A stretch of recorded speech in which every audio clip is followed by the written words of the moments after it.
उस्मान हादी के समर्थकों ने अंतरिम सरकार को दिया 24 घंटे का अल्टीमेटम। कहा, हादी के हत्यारों की गिरफ्तारी नहीं हुई तो बड़ा आंदोलन करेंगे। उस्मान हादी के साथी अब्दुल अल जाबिर ने कहा, हादी के हत्यारे, साजिशकर्ता और मददगार को इंसाफ के कटघरे में लाना होगा। हादी के खून से बांग्लादेश में इंसाफ कायम होगा। उस्मान हादी के सुपर्दे खाक करने के बाद उसके समर्थकों ने संसद पर हमला बोला। हजारों की संख्या में पहुंचे लोगों ने संसद में घुसने की कोशिश की, जमकर तोड़फोड़ की। बांग्लादेश की लेखिका तस्लीमा नसरीन ने हिंदू युवक दीपू दास का थाने में बैठे हुए वीडियो शेयर किया। पूछा, जब पुलिस की हिरासत में था तो कट्टरपंथियों के पास कैसे पहुंचा। बांग्लादेश में हिंदू युवक दीपू दास को जलाने की घटना को कांग्रेस नेता शशि थरूर ने बताया असहनीय। पूछा, हत्यारों को सजा दिलाने के लिए क्या कर रही है बांग्लादेश की सरकार।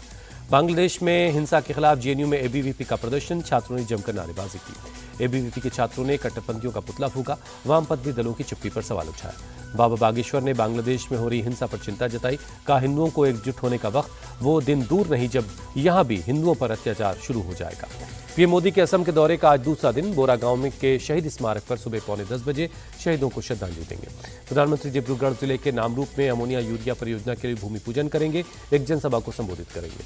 पीएम मोदी ने कल गुवाहाटी इंटरनेशनल एयरपोर्ट के नए टर्मिनल का भवन का उद्घाटन किया। 4000 करोड़ रुपए की लागत से बना देश का पहला प्रकृति आधारित थीम वाला एयरपोर्ट टर्मिनल भवन है। गुवाहाटी में पीएम मोदी का कांग्रेस पर हमला। कहा, कांग्रेस सरकार के एजेंडे में नहीं था पूर्वोत्तर का विकास, इसी सोच के चलते असम की उपेक्षा की गई। गुवाहाटी एयरपोर्ट के नए टर्मिनल का उद्घाटन करने के बाद पीएम मोदी का रोड शो हुआ।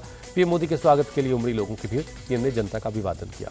पश्चिम बंगाल के विधानसभा चुनाव से पहले पीएम मोदी की बड़ी सौगात, 3200 करोड़ की लागत से बनने वाले 2 नेशनल हाईवे प्रोजेक्ट्स का उद्घाटन और शिलान्यास किया।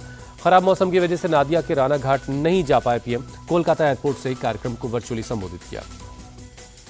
पीएम मोदी बोले, बंगाल के महाजंगल राज को खत्म करने का वक्त आ गया। बिहार के बाद अब बंगाल की बारी है। गंगा बिहार से बहकर ही बंगाल पहुंचती है। टीएमसी सांसद सौगत राय ने पीएम मोदी पर किया पलटवार। कहा, प्रधानमंत्री ने बंगाल को जंगल राज कहा, लेकिन बंगाल की कानून व्यवस्था किसी भी बीजेपी शासित राज्य से बेहतर है। सपा विधायक अबू आसिम आजमी की बाबा बागेश्वर के खिलाफ देशद्रोह का केस दर्ज करने की मांग। कहा, बाबा बागेश्वर के जरिए ध्रुवीकरण की कोशिश, हिंदू राष्ट्र की बात करना संविधान के खिलाफ। बाबा बागेश्वर की हनुमंत कथा में पहुंची बीजेपी नेता नवरीत राणा ने बाबरी मस्जिद को लेकर बोला हमला। कहा, मस्जिद बनेगी तो वो राम मंदिर के लिए 1 लाख ईंटें लेकर जाएंगी। Miss India international rush Sindhu ने सीएम नीतीश के हिजाब विवाद को बताया संवेदनशील मुद्दा। का सभी को महिलाओं का सम्मान करना चाहिए। जी राम जी बिल को लेकर सोनिया गांधी का हमला। कहा, मोदी सरकार ने गरीबों के हित को कमजोर किया। हमने मनरेगा से गरीबों को रोजगार का हक दिया था। सोनिया गांधी बोली, मनरेगा देश हित और जनहित से जुड़ी योजना। जी राम जी बिल पास कर केंद्र ने मनरेगा पर बुलडोजर चला दिया। सोनिया गांधी के बयान पर केंद्रीय मंत्री जयंत चौधरी का पलटवार। कहा, केंद्र सरकार की सभी योजनाएं महात्मा गांधी से प्रेरित, उन्हीं के सिद्धांतों पर सरकार आगे बढ़ रही है। राहुल गांधी पर बीजेपी का बड़ा हमला। गौरव भाटिया बोले, भारत विरोधी शक्तियों से मिलते हैं राहुल गांधी। जर्मनी में जॉर्ज सोरोस की सहयोगी कार्नेलिया वोल्स से मिले। लखनऊ बीजेपी दफ्तर में आज SIR प्रक्रिया को लेकर होगी अहम बैठक। यूपी के सभी सांसद और विधायकों को मीटिंग में शामिल होने के लिए कहा गया। कफ सिरप के मामले में सीएम योगी के शायराना अटैक पर अखिलेश यादव का उसी अंदाज में जवाब। कहा, अपना चेहरा न पूछा गया आपसे, आईना बेवजह तोड़ दिया। अखिलेश यादव बोले, कफ सिरप के मामले में आरोपियों को सीएम का संरक्षण है। कोडीन भैया, कालीन भैया, जो भी लोग इसमें शामिल हैं, सबके ऊपर बुलडोजर चले।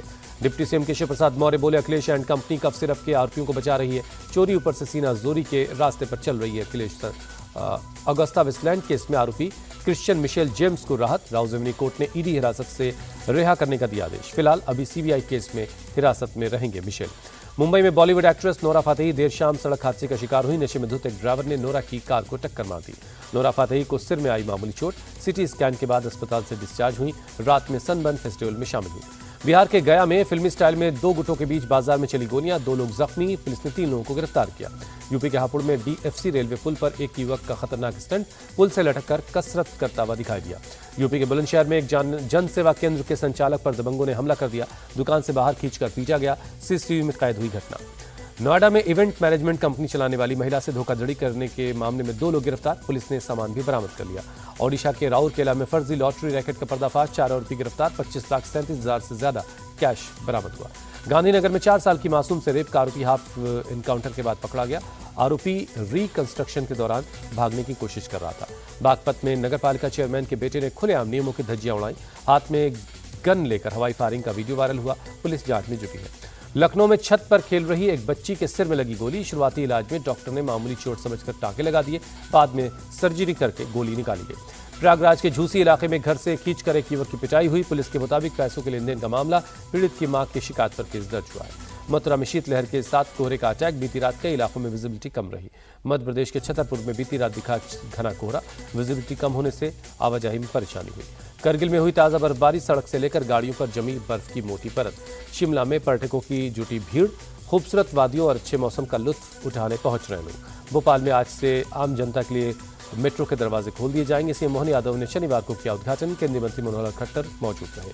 सीएम डॉक्टर मोहन यादव बोले, सालों का इंतजार खत्म हुआ, अब भोपाल की मेट्रो दौड़ने के लिए तैयार है। कार्यक्रम में पहुंचे केंद्रीय मंत्री मनोहर खट्टर बोले, जल्द इंदौर मेट्रो की भी शुरुआत होगी। मेट्रो के चलते लोगों को आसानियां होंगी। अंडर 19 एशिया कप का फाइनल है आज। भारत और पाकिस्तान के बीच होगी टक्कर। दुबई में सुबह 10:30 बजे शुरू होगा मैच। 11 साल बाद एशिया कप के फाइनल में भिड़ेंगे भारत और पाकिस्तान। भारत 10वीं बार एशिया कप का फाइनल खेलेगा, पाकिस्तान चौथी बार फाइनल में पहुंचा है। भारत और श्रीलंका विमेंस क्रिकेट टीम के बीच 5 मैचों की T20 सीरीज का आज होगा आगाज। विशाखापट्टनम में शाम 7 बजे मैच शुरू होगा।